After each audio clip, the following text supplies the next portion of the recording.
Hello friends, આઈ એમ ભાવિક ગોંડલિયા. ટોપ એકેડમીમાં તમારું સ્વાગત છે. મિત્રો, લાસ્ટ ટોપિકમાં આપણે ચર્ચા કરી હતી આરજી હુકુમતની, અને આજે આપણે એક સૌથી અગત્યના ટોપિક સાથે મળ્યા છીએ. નવો ટોપિક છે યુનાઇટેડ નેશન્સ. તો યુનાઇટેડ નેશનની સ્થાપના ક્યારે થઈ, એની શરૂઆત ક્યારે થઈ અને શું કામ એની જરૂર પડી, એના પહેલાં આપણે એક બેઝ બનાવી દઈએ. હવે જો યુનાઇટેડ નેશન્સ હતું એના પહેલાં પણ એક સંગઠન એવું, મતલબ કે એક સંસ્થા બનાવવામાં આવી હતી. અને એ કઈ સંસ્થા, એની આપણે બધી વિગતવાર ચર્ચા કરીશું. જો મિત્રો, સૌથી પહેલા આપણે ચર્ચા કરીએ 1914 થી 1918 શું હતું, પ્રથમ વિશ્વયુદ્ધ ક્યારે શરૂ થયું. પ્રથમ વિશ્વયુદ્ધની ચર્ચા કરીએ. પ્રથમ વિશ્વયુદ્ધ 1914 થી 1918. હવે વિશ્વયુદ્ધ શરૂ થવાના કોઈ એક કારણ ન હોય. વિશ્વયુદ્ધ શરૂ થવાના ઘણા બધા કારણો હોય, પરંતુ એક તાત્કાલિક કારણ પણ હોય. જેવી રીતે બીજા વિશ્વયુદ્ધની વાત કરું ત્યારે હું તમને સમજાવીશ. હવે પ્રથમ વિશ્વયુદ્ધ 1914 થી 18. હવે આ આપણે તમારે એક યાદ રાખવું પડશે. હવે 1914 થી 1918 એમાં સ્પેસિફિક ડેટ પૂછાય તો જો 28 જુલાઈ 1914 પ્રથમ વિશ્વયુદ્ધનો પ્રારંભ થયો. પરંતુ હવે જો જીસીઆરટી એવું કહે છે, જીસીઆરટી મુજબ 1 ઓગસ્ટ 1914 પ્રથમ વિશ્વયુદ્ધની શરૂઆત થઈ. તો તમારે આમાં કંઈ કન્ફ્યુઝ થવાની જરૂર નથી. હવે જો બંનેમાંથી એક જ ઓપ્શન હશે. જીસીઆરટી મુજબ પૂછાય તો 1 ઓગસ્ટ 1914 થી લખવાનું, અને કંઈ બીજી ડેટ હોય તો એ હશે 28 જુલાઈ 1914. બરાબર, ગમે તે એક તમારે ટીક કરવાનું, બંને ઓપ્શનમાં તો નહીં જ હોય. હવે આ થઈ ગઈ પ્રથમ વિશ્વયુદ્ધની વાત. હવે બીજું વિશ્વયુદ્ધની ચર્ચા કરીએ. હવે આગળ શું થયું આ પ્રથમ વિશ્વયુદ્ધ પછી. હવે પ્રથમ વિશ્વયુદ્ધ થયું પછી એક વર્સેલ્સની સંધિ કરવામાં આવી. એ વર્સેલ્સના મિરર પેલેસમાં કરવામાં આવી હતી. એની આપણે ચર્ચા અત્યારે નથી કરતા. પ્રથમ વિશ્વયુદ્ધ અને દ્વિતીય વિશ્વયુદ્ધ એ બંનેના એક આપણે અલગથી એક આપણે વિડીયો બનાવીશું, એ ટોપિક વાઇઝ. બરાબર, એટલે ત્યારે એ બધું જ તમને ક્લિયર થઈ જશે. હવે પ્રથમ વિશ્વયુદ્ધ પછી વર્સેલ્સની સંધિ થઈ, અને પ્રથમ વિશ્વયુદ્ધ પછી એક શાંતિની એક જરૂરિયાત થઈ, સુરક્ષિતની જરૂરિયાત થઈ. બધા દેશોને એક એવું લાગ્યું કે હવે આવા વિશ્વયુદ્ધ બીજી વાર ન થવા જોઈએ, અને આનાથી આપણે આર્થિક પરિસ્થિતિ બહુ ડામાડોળ થઈ જાય છે, અને માનસિક રીતે લોકો બહુ ગંભીર થઈ જાય છે. એવું એક માન્યતા ઊભી થઈ, અને ઘણી બધી એવી પરિસ્થિતિઓ પણ સર્જાય જેના લીધે લાખો લોકો મરી ગયા, મૃત્યુ પામ્યા. એના લીધે દ્વિતીય વિશ્વયુદ્ધ ન સર્જાય એના માટે લીગ ઓફ નેશન્સની શરૂઆત કરવામાં આવી. League of Nations. હવે આ લીગ ઓફ નેશન્સ એટલે રાષ્ટ્રસંઘ તરીકે આને ઓળખવામાં આવે છે. શું? રાષ્ટ્રસંઘ. હવે આ રાષ્ટ્રસંઘ શું હતું? જો યુનાઇટેડ નેશન્સ એટલે સંયુક્ત રાષ્ટ્રસંઘ છે. હવે પ્રથમ વિશ્વયુદ્ધ ત્યારે જ પ્રથમ વિશ્વયુદ્ધ સમયે રાષ્ટ્રસંઘની શરૂઆત કરી. બરાબર, અને આ બંને અલગ છે. આની ચર્ચા હું તમને હમણાં કહી દઉં. પહેલા લીગ ઓફ નેશન્સની શરૂઆત કોણે કરી? હવે આ પ્રથમ વિશ્વયુદ્ધ થયું એટલે આવા બીજા વિશ્વયુદ્ધ ના થાય, આવા બધા, અને આવી પરિસ્થિતિઓ ના સર્જાય, એટલે લીગ ઓફ નેશનની શરૂઆત. અને આનો વિચાર આવ્યો અમેરિકાના પ્રમુખ વુડ્રો વિલ્સન. કોને આવ્યો? Woodrow Wilson. વુડ્રો વિલ્સને આનું સજેશન આપ્યું કે લીગ ઓફ નેશનની શરૂઆત કરીએ, એક રાષ્ટ્રસંઘ બનાવીએ, જેના લીધે આવા આગળથી વિશ્વયુદ્ધો ના સર્જાય, અને બધા લોકો માનસિક રીતે પણ બધા પરિસ્થિતિઓમાં ઘણી વિકટ પરિસ્થિતિ થઈ ગઈ હતી, લાખો લોકો મૃત્યુ પામ્યા. એટલે એણે વુડ્રો વિલ્સને એક સજેશન આપ્યું, એક લીગ ઓફ નેશન્સની શરૂઆત કરીએ, એક રાષ્ટ્રસંઘની શરૂઆત કરીએ, જેથી આગળથી આવું થાય નહીં. પરંતુ આના પછી આપણને બધાને ખબર છે કે બીજું વિશ્વયુદ્ધ થયું, એટલે વુડ્રો વિલ્સનની આ લીગ ઓફ નેશન રાષ્ટ્રસંઘ શું થઈ ગયું? ફેલ થઈ ગયું. એટલા માટે આની આપણે આગળ ચર્ચા કરતા નથી. પરંતુ આવું એવી રીતે એક પ્રશ્ન પૂછાય કે સંયુક્ત રાષ્ટ્ર બન્યું, સંયુક્ત રાષ્ટ્ર યુનાઇટેડ નેશનની શરૂઆત થઈ, એના પહેલા કઈ સંસ્થા સ્થાપવામાં આવી હતી? એના પહેલા તો આ લીગ ઓફ નેશન. અને એ કોણે સ્થાપી હતી? તો કે એનો વિચાર વુડ્રો વિલ્સનને આવ્યો હતો, પણ એ આગળ જતા ફેલ થઈ ગઈ, કારણ કે બીજું વિશ્વયુદ્ધ સર્જાયું. હવે જો બીજું વિશ્વયુદ્ધ ક્યારે સર્જાયું? હવે બીજું વિશ્વયુદ્ધ, દ્વિતીય વિશ્વયુદ્ધ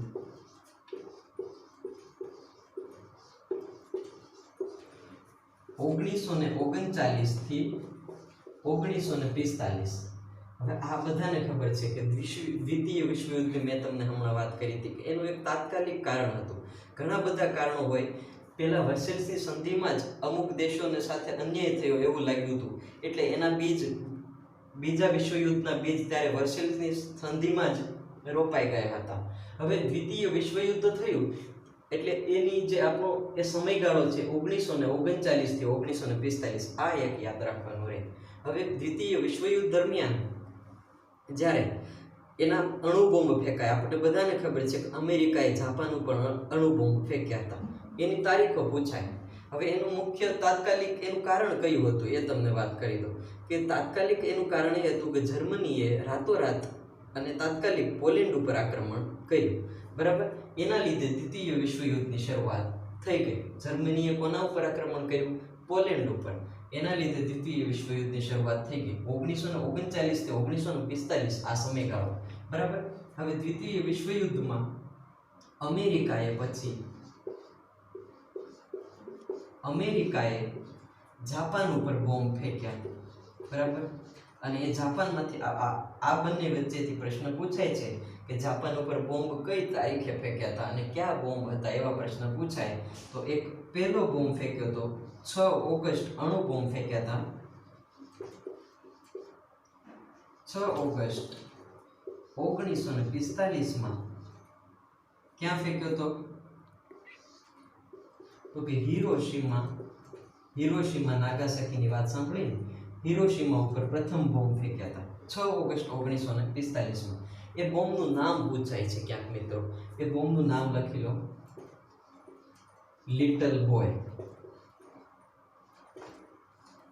હવે જીપીએસસી 1, 2 ને ગમે ત્યાં આવું પણ પૂછાય છે, વિધાનમાં પૂછાય કે 6 ઓગસ્ટ 1945 ની અંદર હિરોશીમામાં લિટલ બોય ફેંકવામાં આવ્યો હતો.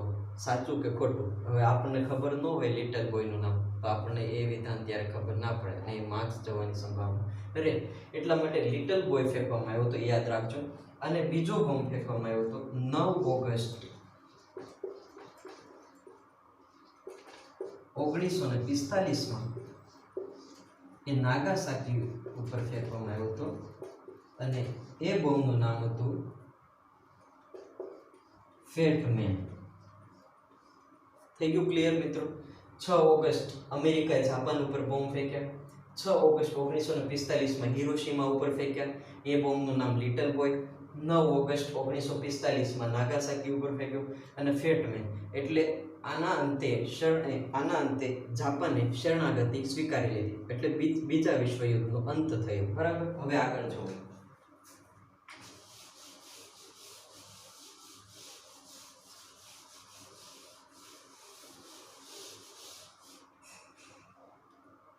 બીજા વિશ્વયુદ્ધનો અંત થયો એટલે બધાને પછી બધા દેશો વિશ્વયુદ્ધ થયું એટલે લાખો લોકો મરી ગયા. આમાં આ હિરોશીમા નાગાસાકી ઉપર બોમ્બ ફેંક્યા એટલે એ ટેક્સ્ટ બુક મુજબ એક આંકડો છે 1,24,000 થી પણ લોકો મૃત્યુ પામ્યા હતા વધુ, અને ઘણા લોકો મરી ગયા હતા. એમાં એનો આંકડો અમુક પછી ક્લિયર ન હોય અને ઘણા ખરા લોકો ઈજાગ્રસ્ત થયા હતા. એ આપણને બધાને ખબર છે કે જાપાનમાં હજુ સુધી એના વિકિરણો ફેલાયેલા છે, એના લીધે લોકો અપંગ થયેલા જણાય છે. બરાબર, એટલે આવી પરિસ્થિતિ હવે આગળથી ન સર્જાય અને આર્થિક રીતે બધા જ દેશો ભાંગી પડ્યા હતા, પાયમાલ થઈ ગયા હતા. એમ બધા દેશોની પરિસ્થિતિ સાવ વિકટ થઈ ગઈ હતી. એટલે બધાને એક વિચાર આવ્યો કે હવે એક એવી સંસ્થા સ્થાપવી પડે કે જેના લીધે આંતરરાષ્ટ્રીય શાંતિ અને સુરક્ષાની જરૂરિયાત અનુભવાય. હવે એવી સંસ્થા સ્થાપવાની એક વિચાર આવ્યો. એ કોને આવ્યો? એ રૂઝવેલ્ટને વિચાર આવ્યો. અને એની પહેલાં આપણે વાત કરીએ કે આની શરૂઆત યુનાઇટેડ નેશન્સની ક્યાંથી થઈ?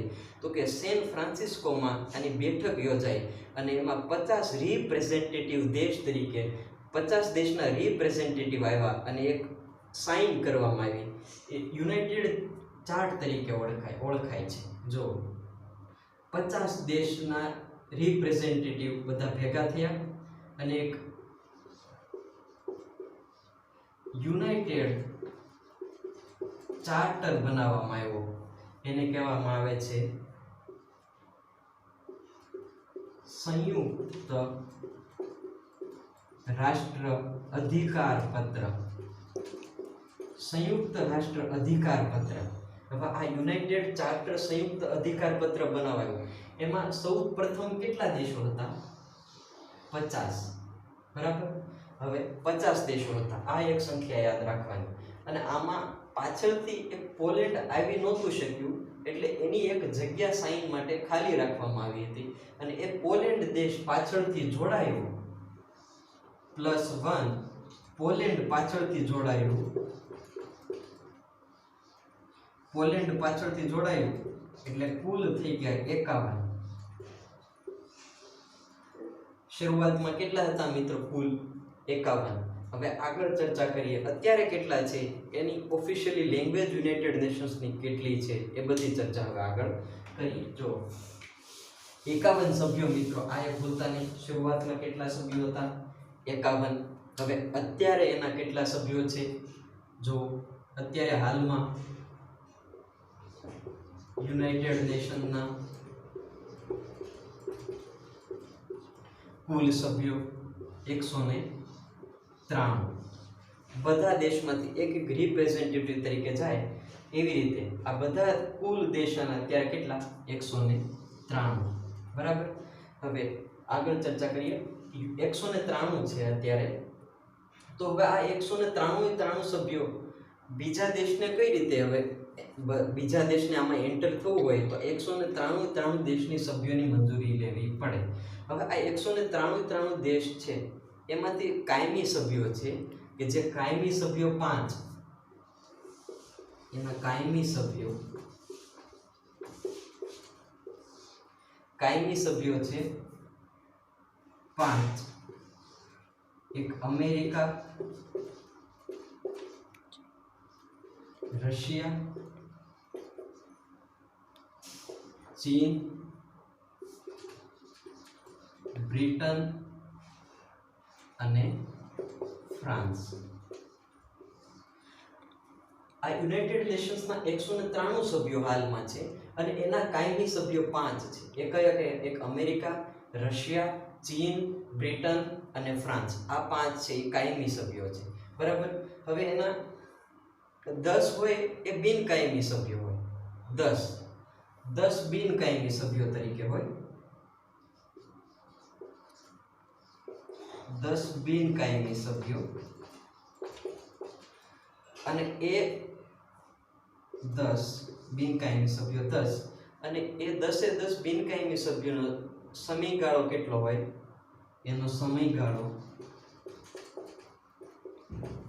2 વર્ષ સુધીનો હોય. બરાબર. 2 વર્ષ. આ એક યાદ રાખજો કે બિનકાયમી સભ્ય હોય એ 10 હોય, અને એનો સમયગાળો 2 વર્ષ સુધીનો હોય. 2 વર્ષ પછી બિનકાયમી સભ્યોના બીજા બિનકાયમી સભ્યો આવી જાય, એટલે એના ચેન્જીસ આમાં થતા રહે. પણ આ 5 કાયમી સભ્યોમાં કંઈ ચેન્જીસ ના થાય. એ 5 કાયમી સભ્યોના નામે તમે ક્યાંક લખી લેજો. આમાંથી એવું પૂછાઈ જાય કે યુનાઇટેડ નેશન્સમાં જે 5 કાયમી સભ્યો છે એ પૈકીમાંથી આમાં કયું નથી, તો એમાં ક્યાંક ભારત અને બ્રાઝિલ જેવા દેશોના નામ લખી નાખે ને આપણને એમ થાય કે આમાંથી કોઈ હશે, તો એવું ન થાય મિત્રો. આ 5 કાયમી સભ્યોના નામ અમેરિકા તો હોય, રશિયા, આ ચીન, બ્રિટન અને ફ્રાન્સ. અમેરિકા અત્યારે મહાસત્તા ઉપર છે, એ તો આપણને ખબર જ હોય. રશિયા, ચીન, બ્રિટન અને ફ્રાન્સ. આ એક યાદ રાખજો. બરાબર. હવે જો આગળ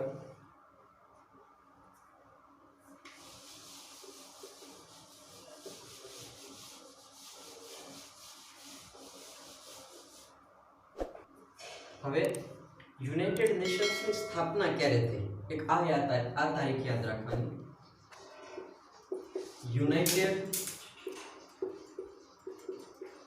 નેશન્સ સ્થાપના 24 ઓક્ટોબર 1945. આ સૌથી ઇમ્પોર્ટન્ટ ક્વેશ્ચન. યુનાઇટેડ નેશન એટલે સંયુક્ત રાષ્ટ્ર સંઘની સ્થાપના ક્યારે થઈ? 24 ઓક્ટોબર 1945 માં. એનું હેડક્વાર્ટર ક્યાં આવ્યું, એટલે કે એનું મુખ્ય મથક ક્યાં છે? ન્યુયોર્કમાં, બરાબર. આ ન્યુયોર્કમાં આવ્યું એનું મુખ્ય મથક. આ બંને પ્રશ્નો ઇમ્પોર્ટન્ટ છે મિત્રો, સૌથી ઇમ્પોર્ટન્ટ. યુનાઇટેડ નેશન્સની સ્થાપના 24 ઓક્ટોબર 1945માં થઈ અને યુનાઇટેડ નેશન્સનું મુખ્ય મથક ક્યાં છે? અમેરિકામાં. ક્યાં? અમેરિકાનું કયું? ન્યુયોર્ક સિટીમાં એનું મુખ્ય મથક આવેલું છે. હવે આગળ એની ચર્ચા કરીએ.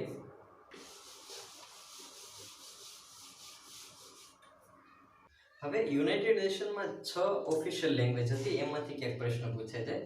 તો જે 6 ઓફિશિયલ લેંગ્વેજ હતી એટલે કે 6 ઓફિશિયલ ભાષાઓ હતી, એ કઈ કઈ ભાષાઓ હતી એની આપણે ચર્ચા કરી દઈએ. જો 6 હતી એ ઓફિશિયલ લેંગ્વેજ હતી, બરાબર. એની મુખ્ય ભાષાઓ એ તરીકે આપણે ઓળખી શકીએ. કઈ કઈ મુખ્ય ભાષાઓ? એક Arabic, Chinese,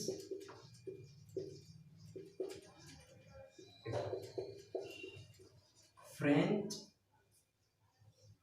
Arabic, Chinese, French, Russian, એક થઈ ગઈ ઇંગ્લિશ અને એક સ્પેનિશ. આ 6 ભાષા તમારે યાદ રાખવાની કે યુનાઇટેડ નેશન એટલે સંયુક્ત રાષ્ટ્ર સંઘમાં 6 ઓફિશિયલ ભાષાઓ હતી, મુખ્ય ભાષાઓ. એમાં Arabic, Chinese, French, Russian, English અને સ્પેનિશ. આ 6 ભાષાઓમાંથી એવું ક્યાંક પરીક્ષામાં એવું પૂછાઈ જાય કે 6 ભાષામાં આ પૈકી યુનાઇટેડ નેશન્સમાં કઈ એક ભાષા છે, કઈ ભાષાઓ છે એમાંથી વિધાન આવે અથવા તો કઈ ભાષાઓ નથી, તો એમાંથી આ તમારે ધ્યાન રાખવાનું. આ 6 લેંગ્વેજ આપણે યાદ રાખવાની: Arabic, Chinese, French, Russian, English અને સ્પેનિશ. ગોખવાની ક્યાંય જરૂર નથી, એકવાર વાંચી લેશો એટલે મિત્રો યાદ રહી જશે. અમુક જગ્યાએ શોર્ટકટ ટ્રિક્સ ના. હવે જો આ લેંગ્વેજ યાદ રાખી લીધી. હવે અહીંયા આપણું આ યુનાઇટેડ નેશનનું સંયુક્ત રાષ્ટ્ર સંઘનો મુદ્દો પૂરો થાય છે. આમાંથી જ ઘણા પ્રશ્નો પૂછાય છે, જેવી રીતે કે યુનાઇટેડ નેશનની સ્થાપના ક્યારે થઈ, એની આ ઓફિશિયલ લેંગ્વેજીસ કેટલી છે, એના કાયમી સભ્યો આપણે જોયા 5. એ 5 કાયમી સભ્યોમાંથી ક્યાંક વિધાન આવી જાય કે તલાટીમાં કે તલાટી બિન સચિવાલય જેવી એક્ઝામ્સમાં એક ભાષા પૂછાઈ જાય, એવું કે આમાં 5 સભ્યો ક્યાં ક્યાં હતા, એમાંથી કયા નથી, ભાષાઓમાંથી પ્રશ્નો આવી શકે, એનું હેડક્વાર્ટર ક્યાં આવ્યું છે એની વાત કરીએ આપણે, ન્યુયોર્કમાં, અમેરિકામાં. આ બધી વિશે વિગતવાર આપણે ચર્ચા કરી. હવે અહીંયા આ યુનાઇટેડ નેશન્સનું આપણું આખો યુએનનો પોઈન્ટ આપણો ક્લિયર થઈ ગયો. હવે આપણે મિત્રો મળીશું એક નવા ટોપિક સાથે આવતીકાલે. અને આ મિત્રો, હવે આ ચેનલને તમે હજુ સુધી સબસ્ક્રાઇબ નથી કરી તો એક સબસ્ક્રાઇબ કરી દેજો કે જેના લીધે તમને આગળના નવા વિડીયોની નોટિફિકેશન મળતી રહે. Thank you, by.